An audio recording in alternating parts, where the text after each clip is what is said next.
Your true wealth is your time and freedom. Money is just a tool for trading your time. It's a container to store your economic energy until you're ready to deploy it. But the whole world has been turned away from real money and has been fooled into using currency. A deceitful impostor that is silently stealing your two most valuable assets, your time and your freedom. Welcome to the rabbit hole. We are entering a period of financial crisis that is the greatest the world has ever known. The wealth transfer that will take place during this decade is the greatest wealth transfer in history. Wealth is never destroyed, it is merely transferred, and that means that on the opposite side of every crisis there is an opportunity. The great news is that all you have to do to turn this crisis into your great opportunity is to educate yourself. I believe that the best investment that you can make in your lifetime is your own education. Education on the history of money, education on finance, education on how the global economy works, education on how all of these guys, the central bankers, the stock market, how they can cheat you, how they can scam you. If you learn what is going on and how the financial world works, you can put yourself on the correct side of this wealth transfer. Winston Churchill once said that the further you look into the past, the further that you can see into the future. This program is all about creating your own crystal ball, being able to gaze into the future, being able to change this crisis, the greatest crisis in the history of mankind, into your great opportunity.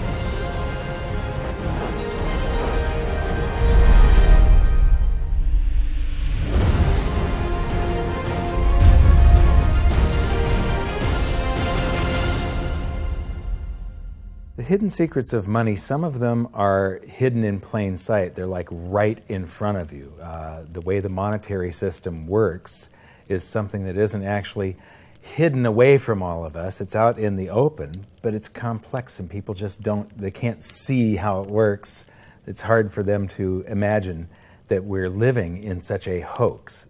Others are meant to be secret, but the truth is slowly coming out, like the Federal Reserve being a private corporation and not really part of the U.S. government. But when I started studying this, what I found was that there was no place that I could point people to where they could get it all in one spot. And so I basically decided to write my book about it and consolidate monetary history, economics, the markets, fundamentals of gold and silver. There's a lot of smoke and mirrors in economics, and I've sort of made it my job to lift the fog for people.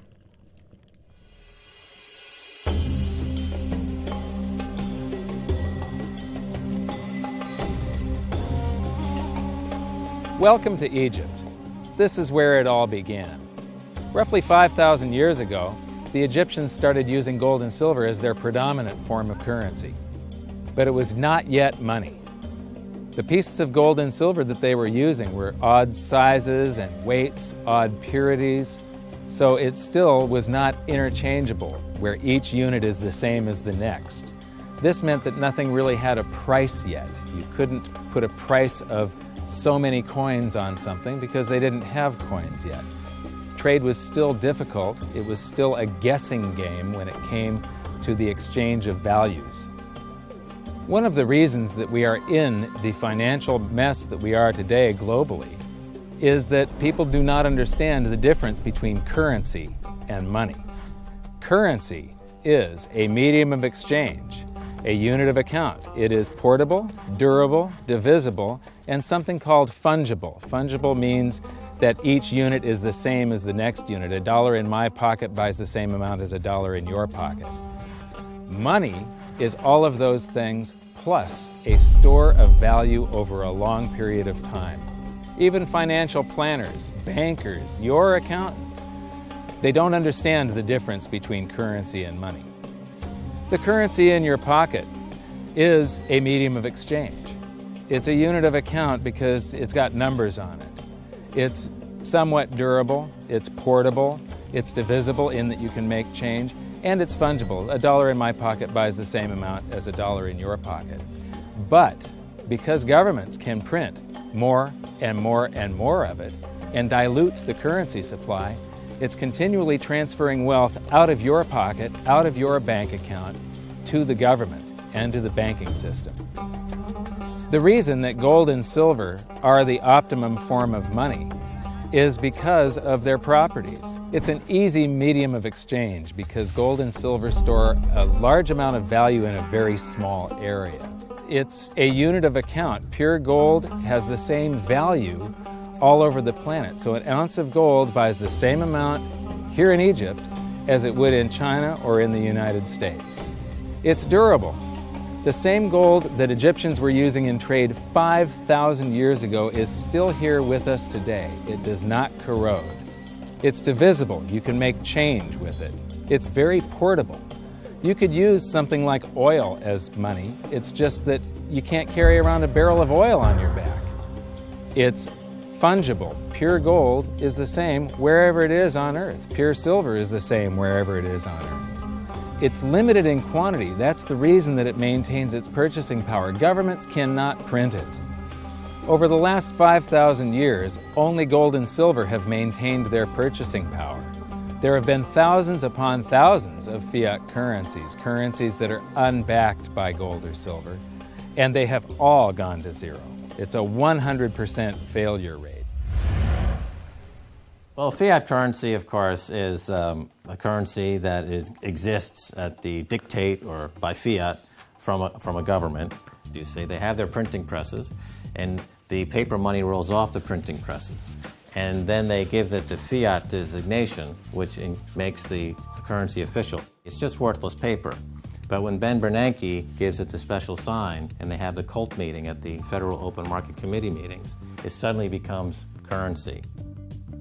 If you look at what's really going on, it's a con game. And so there's confidence. Well, the Federal Reserve is very forthright about what they're doing. If you read their websites, they'll tell you it's a confidence game. They tell you that there's no intrinsic value in their money. They'll tell you that they print it backed by absolutely nothing. They actually display all these facts.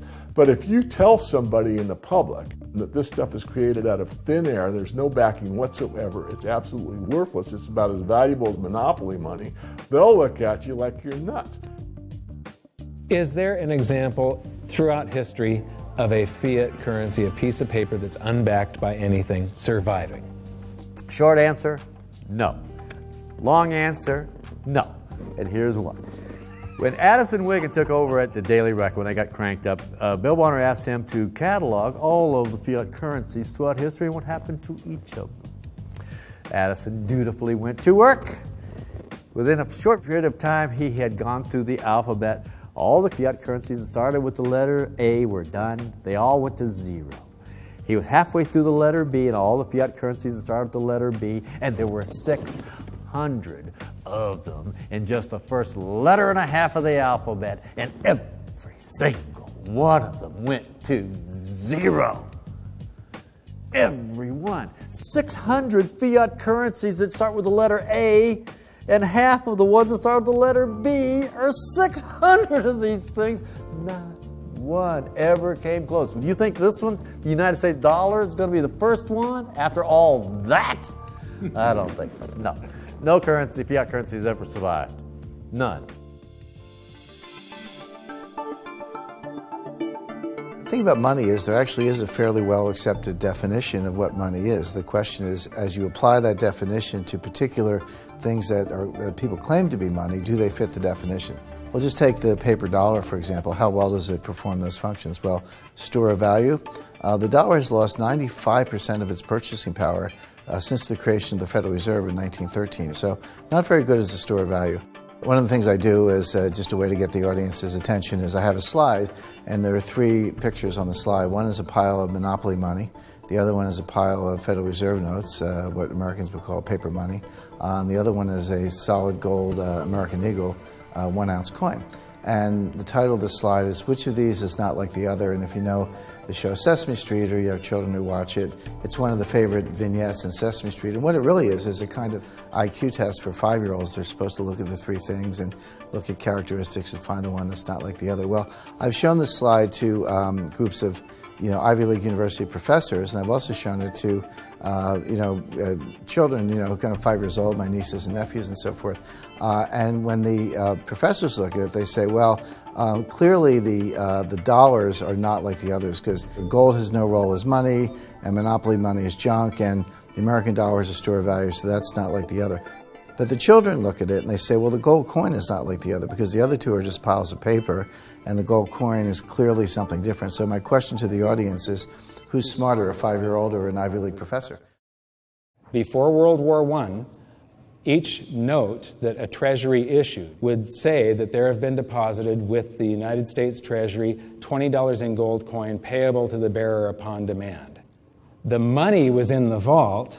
The currency was a note they gave you that was a claim check, only a claim check on the money, the same as if you go to the dry cleaners and you give them your shirt and they give you a claim check for your shirt. The value is that shirt at the dry cleaners, not the piece of paper that says that you own that shirt. So our currency that circulated was the paper US dollars, and they were claim checks on money. The next hidden secret is the difference between currency and money. Money must be a store of value and maintain its purchasing power over long periods of time. As we progress through this series, you'll learn that national currencies are really a tool used by the government and the financial sector to leech away your time and your freedom by stealing your purchasing power. So rather than storing your economic energy, currencies leak. Now compare that to the gold and silver the Egyptians were using. Like I started with, it still wasn't money because it wasn't interchangeable yet. But they were on the right track, as gold and silver have proven over thousands of years to be the ultimate store of value. Gold is only formed when a star explodes, a supernova, and it stays around forever. This is one of the properties that make it the ultimate money.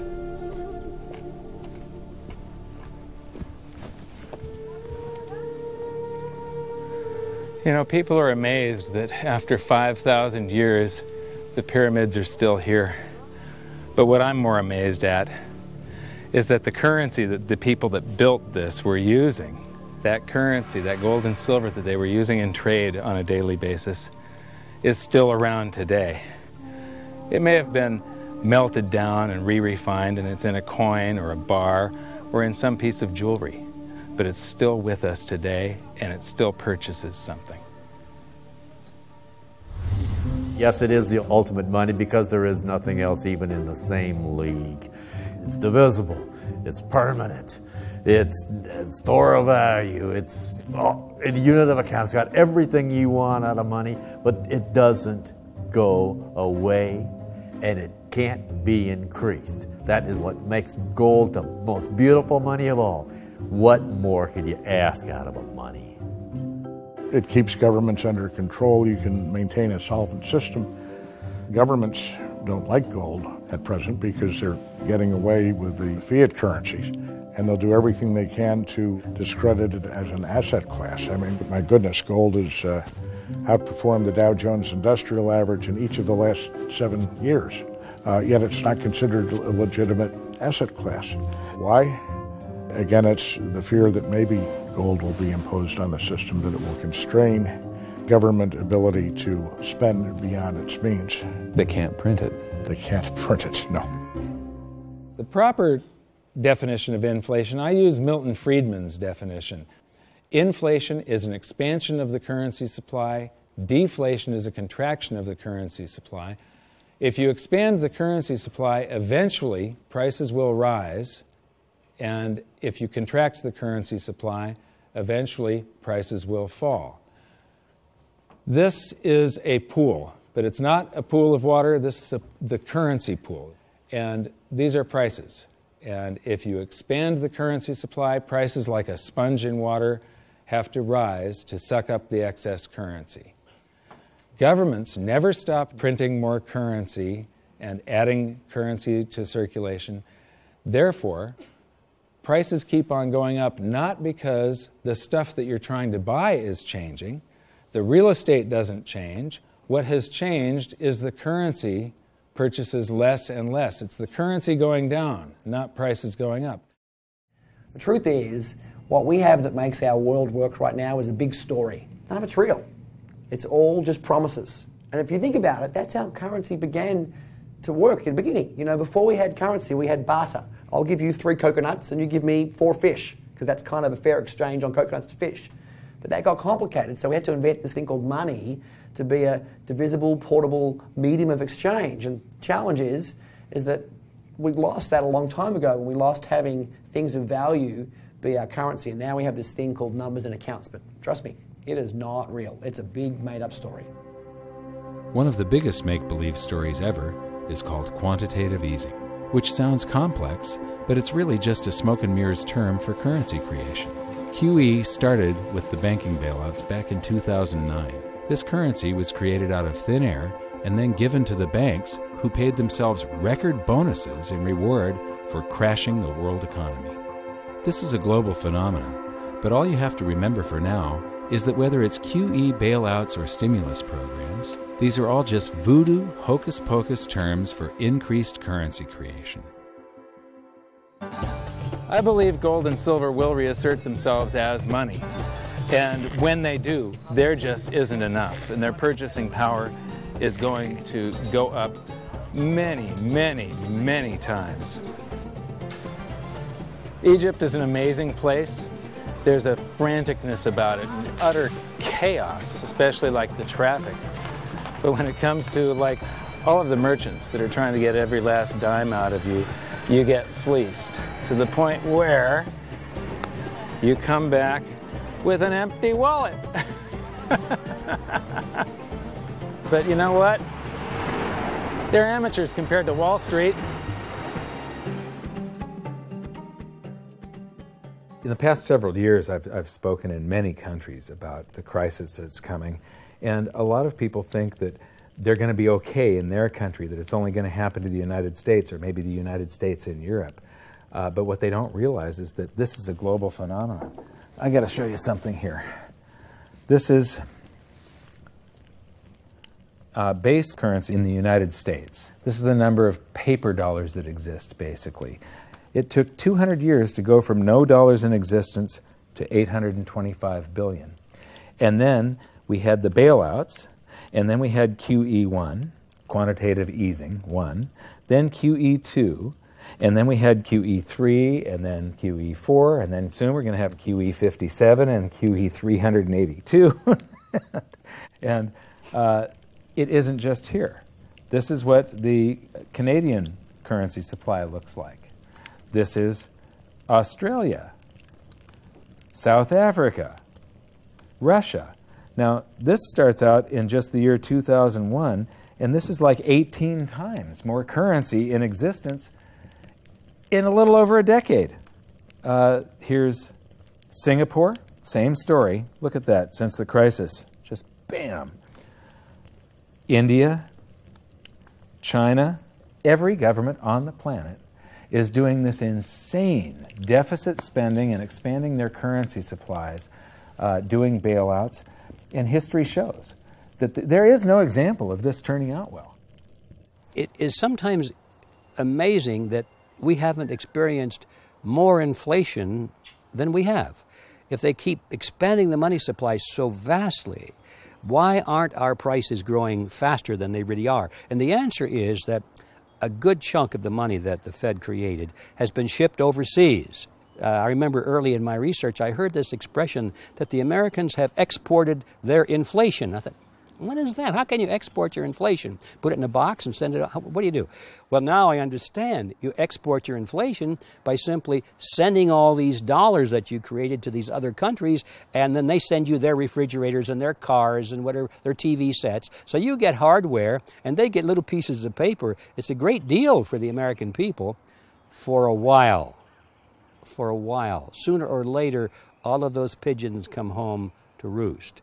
When the time comes, as it looks like it's now coming, When the rest of the world is saying, we don't want to play this game anymore. Uncle Sam's dollars are just becoming worthless. There are too many of them. We've got to find something else other than American dollars. Then those dollars start to come back to America. People say, we don't want them anymore. What do we do with them? Once this revs up and we've got this little trickle of money coming back that we previously exported, once it becomes a flood and it starts to rush back, now we are getting our former exported inflation brought back to us, and then we'll see the quantity of money inside the United States grow much more rapidly even than the Federal Reserve can create it, because we're getting a previous money back. And that's when we will really see the tanking of the U.S. dollar in terms of what it will buy. During the second round of quantitative easing, global food prices went up 60%. And this created a humanitarian disaster for the 2 billion people on Earth who live on less than $2 a day. These people were hungry to start with, they became hungrier, and some of them started overthrowing their governments in North Africa and around the Middle East. So quantitative easing was the spark that ignited the Arab Spring. So that's it. When you create money, you get some sort of inflation. It just depends on where the inflation goes.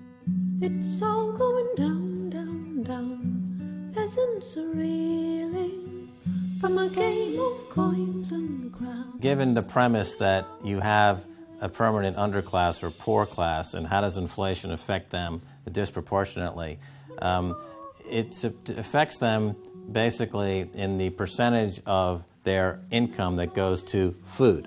And we see this as a ratio, and we know that there are some danger points. For example, in Egypt recently, once that ratio got to 40% of income going to food and the price of food rising due to inflation, when it got to 40%, that's historically a point where people actually stage a revolution. That's exactly what we saw. The French Revolution, similarly, was all around the price of food getting to a certain critical point where people simply, the risk-reward for revolution was favorable toward revolution.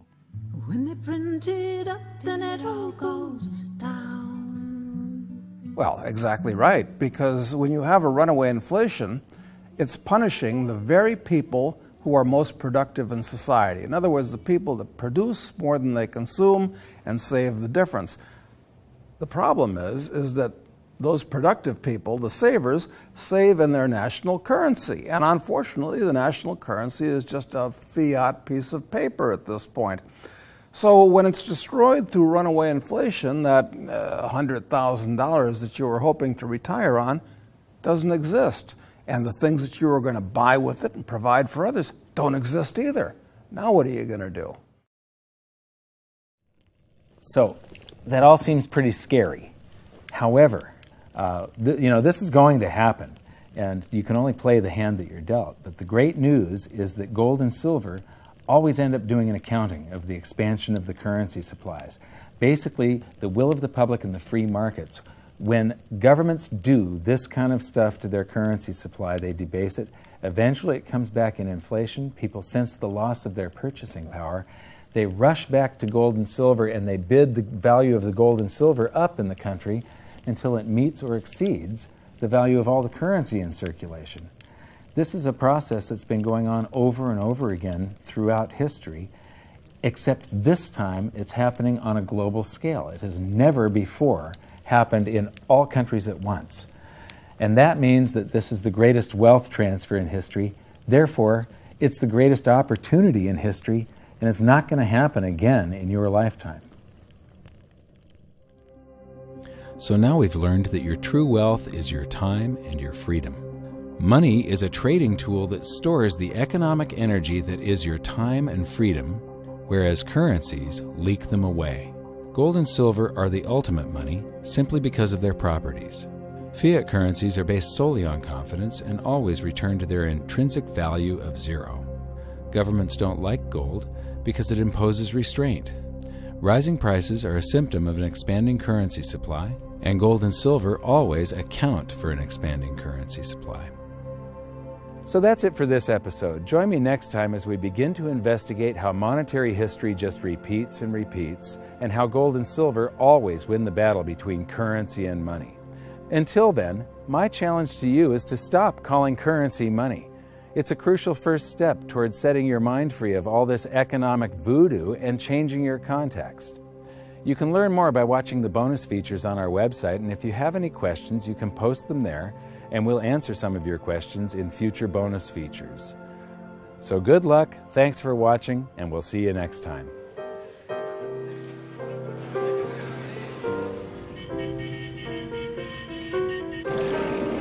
Good morning.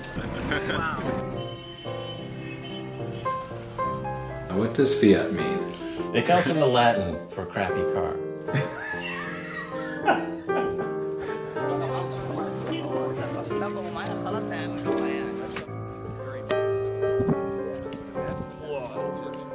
In the desert in a suit. My camel died.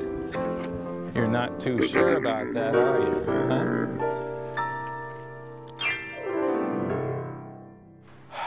I am ready for a good long nap. Hi, welcome to this bonus feature for the very first episode of Hidden Secrets of Money. And this is currency versus money. So that's the major topic that